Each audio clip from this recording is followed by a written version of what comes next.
Bienvenue à l'initiation au travail en quincaillerie, présentée par le Collège ACMAT. Vous débutez dans une quincaillerie ou vous pensez à postuler pour un emploi dans un centre de rénovation. La capsule que vous vous apprêtez à regarder a pour but de vous transmettre des connaissances de base en vente afin de vous outiller pour accompagner et conseiller adéquatement les clients. Rejoignons Marie-Josée Théroux, stratège en marketing, expérience client et web numérique et formatrice au Collège ACMAT. Imaginez-vous que dès les premières secondes, que le client devant vous, vous puissiez le connaître, savoir qui il est, savoir pourquoi il vient vous voir, quelles sont les caractéristiques, quels sont ses défauts, ses peurs, ses motivations, pourquoi il vient en magasin. Vous allez pouvoir mieux l'accompagner dans ses achats. De l'outillage au bricolage en passant par les produits saisonniers, on y trouve principalement des produits, des outils, des services pour tous. Que le client soit un entrepreneur, un bricoleur en ville ou en campagne, il y a toujours une quincaillerie pour répondre à ses besoins. Tout sourire, vous êtes prêt à l'aider car il est au centre de votre intérêt. C'est lui le plus important. Puis ça, c'est dans toutes les sphères de votre travail. C'est un métier de contact, être conseiller en vente. Chaque jour est différent de celui de la veille. Vous allez rencontrer tellement de personnes différentes. C'est un métier très enrichissant, passionnant, divertissant et très agréable. Être conseiller en vente en quincaillerie, c'est faire appel à toute votre personnalité, à vos valeurs, votre vécu, vos expériences, vos connaissances. C'est votre savoir-être. Vous êtes face à face avec le client de façon autonome. Vous travaillez avec lui. Vous êtes là pour le conseiller, lui vendre des produits, lui vendre des services, l'aider dans ce qu'il a besoin pour entreprendre son projet, régler son problème. Pourquoi qu'il vient en magasin? Être conseiller en vente, c'est également porter plusieurs chapeaux. Vous êtes à la fois conseiller, psychologue, détective, évaluateur, commis, spécialiste.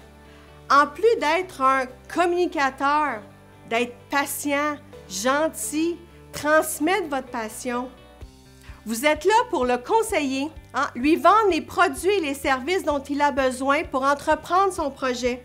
Vous êtes là pour proposer des solutions, surmonter les objections, fermer une vente et vous vous assurez de la satisfaction du client qui est devant vous. C'est quoi votre style de conseiller en vente?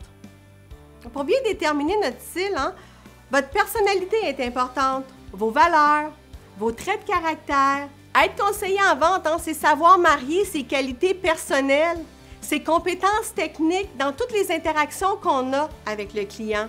Chaque client est différent, a sa propre personnalité, sa façon d'être et de savoir. Il faut s'adapter au client, parler son langage.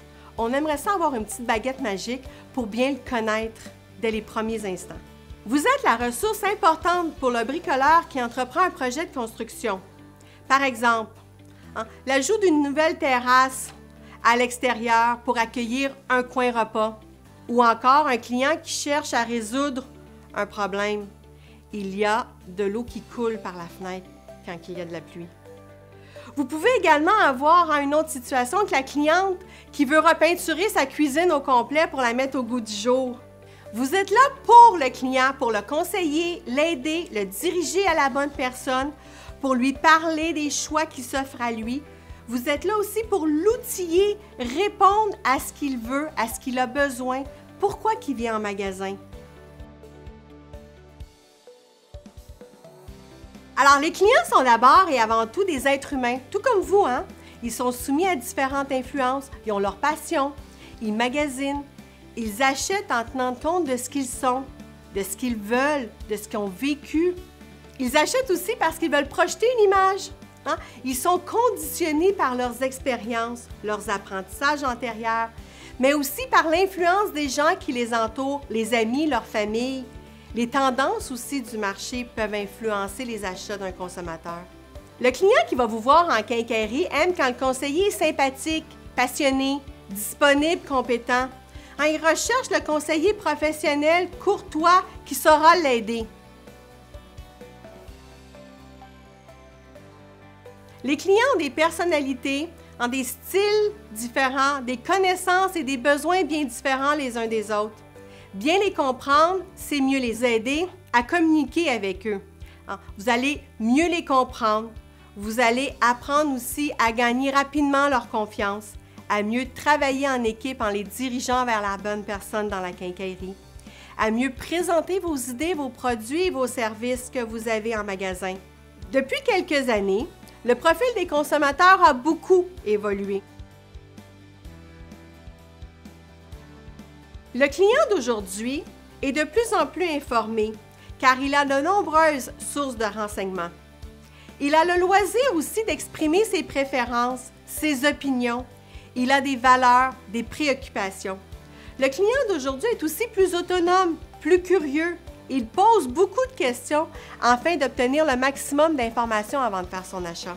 Il fait d'ailleurs souvent allusion à des renseignements lus lors de son magasinage.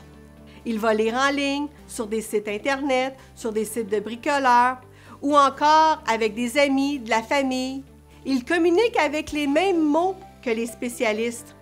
Des fois, ça peut être intimidant.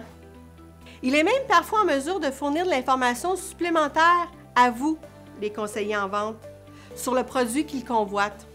Quand le client se déplace en quincaillerie, c'est qu'il veut voir un conseiller, il veut parler à un conseiller, il veut faire confirmer son choix, obtenir un complément d'information, des conseils, des trucs.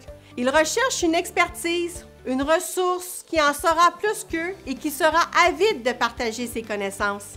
Et quand ils ont trouvé cette perle, ils reviennent et passent le mot dans leur entourage. Ils vont retourner vous voir. Dans ce contexte, lorsqu'on débute comme conseiller vendeur, on ne doit pas avoir peur de ses clients bien informés. Au contraire, on les écoute bien. On résume le besoin, pourquoi il est venu en magasin. Et si on ne peut pas répondre seul, on accompagne le client vers son collègue, vers quelqu'un qui peut l'aider, vers un collègue plus expérimenté. Derrière chaque achat, il y a une raison ou un désir qui pousse le client à acheter. Pourquoi il vient en magasin? Plus le conseiller est capable de trouver les motifs d'achat du client et pourquoi il vient en magasin, c'est quoi ses bénéfices et plus facile sera la vente. Par exemple, je suis fébrile à l'achat de matériaux pour la rénovation de ma nouvelle salle de bain. Ou encore, j'achète une peinture écologique qui va durer et je l'achète pourquoi? Parce que j'ai des valeurs environnementales durables.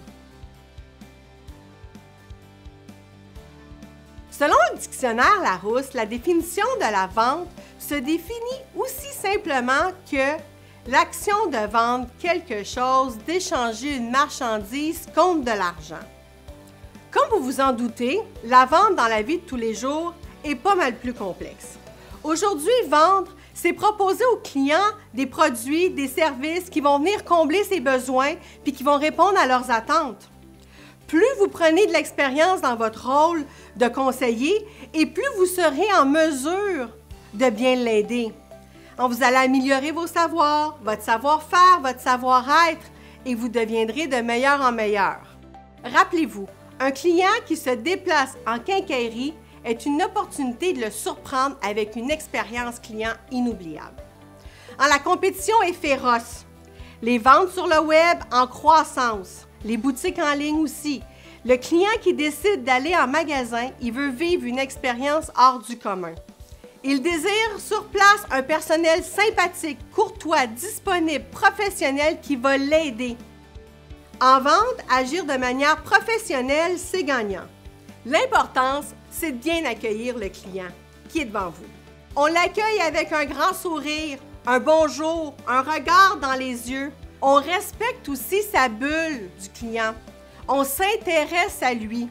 L'accueil doit permettre d'établir un premier contact rapidement entre le conseiller en vente et le client. En observant le client arriver, vous devez déjà vous faire une bonne idée dans l'état d'esprit qu'il se trouve. Servez-vous-en pour déterminer comment engager la conversation avec lui. Il est plus facile de parler son langage. Un client pressé marchera vite. Un client heureux va sourire facilement. Un client qui a des doutes, on va voir froncer ses sourcils. Un client préoccupé, il se gratte derrière la tête. Maintenant qu'on sait qui est devant nous, il faut aussi poser les bonnes questions pour bien comprendre ce qu'il a besoin, le client devant nous. Par exemple, le client vous exprime un problème qu'il doit réparer. Demandez-lui ce qu'il a essayé jusqu'à maintenant pour le résoudre. Ou encore, le client veut du bois pour sa terrasse. Y a-t-il un plan? Avez-vous calculé la quantité de bois nécessaire? Selon les réponses, si vous êtes capable de le servir adéquatement. Super! Continuez, poursuivez avec lui. Dans le cas contraire, dites au client qu'on va aller voir l'un de vos collègues plus expérimentés pour l'aider. Arrivez au collègue, surtout, laissez pas répéter au client tout ce qu'il vient de vous dire. Informez-le vous-même du besoin du client. Ça se sera très apprécié et démontrera un travail d'équipe. Et écoutez la réponse. Ça vous permettra d'apprendre et d'augmenter vos connaissances. Mieux, vos questions seront ciblées et adaptées, plus elles vous le permettront de recueillir l'information utile sur votre client, sur ce qu'il souhaite acheter, sur ses habitudes d'achat, sur ses attentes, sur les raisons qui l'amènent dans votre quincaillerie à ce moment précis-là. Vous serez ainsi mieux préparé pour la suite de la discussion, de votre interaction avec le client. Vous allez pouvoir lui présenter le bon produit ou le service qui répondra le mieux à ses besoins. Facilitez-lui la tâche en lui proposant des produits auxquels il n'aurait peut-être pas pensé. Par exemple, il vient en magasin acheter un boyau d'arrosage. Est-ce qu'il a besoin d'un support pour l'accrocher? D'un embout pour faciliter l'arrosage? Ou encore, un autre client vient pour une perceuse. Est-ce qu'il a besoin d'une batterie supplémentaire? De vis? La seule façon de réussir à vendre des produits supplémentaires ou complémentaires, c'est vraiment de s'intéresser au projet global du client. C'est de l'assister tout au long de son processus d'achat. C'est d'être un conseiller en vente. Vous allez même lui faire sauver des déplacements. Bref, il s'agit d'une occasion en or de lui faire découvrir d'autres produits ou services qu'offre votre quincaillerie et surtout de lui donner le sentiment de trouver tout sous un même toit. Une fois qu'on a répondu à toutes les questions du client, la conclusion de la vente représente la dernière étape avec votre client. Elle est tout aussi importante et capitale. Parfois, un dernier petit coup de pouce sous la forme d'encouragement, de valoriser le client pour mettre le client encore plus en confiance à l'aider à faire son choix. Et une fois que la vente est faite, une fois que nous avons fermé la vente, remercier son client tout en le mettant en valeur. Que le client achète ou non, saluez convenablement et remerciez le client qui quitte votre quincaillerie. Vous lui démontrez de la gratitude et l'incitez à vous rendre visite prochainement. Si vous avez bien écouté Mme Théroux, être un bon conseiller vendeur en quincaillerie débute avec des gestes simples, un sourire, dire bonjour et regarder le client dans les yeux lorsqu'on s'adresse à lui. Aussi, pour s'assurer de bien accompagner le client dans la réalisation d'un projet ou pour l'aider à résoudre un problème, 2 mots-clés sont à retenir. Écouter et questionner. Et j'ajoute, écoutez les réponses. Maintenant, pour poursuivre votre initiation au travail en quincaillerie, cliquez sur le lien de la capsule suivante. Après le visionnement de l'ensemble des capsules, vous serez fin prêt pour répondre au quiz de validation des connaissances qui vous permettra d'obtenir votre certification.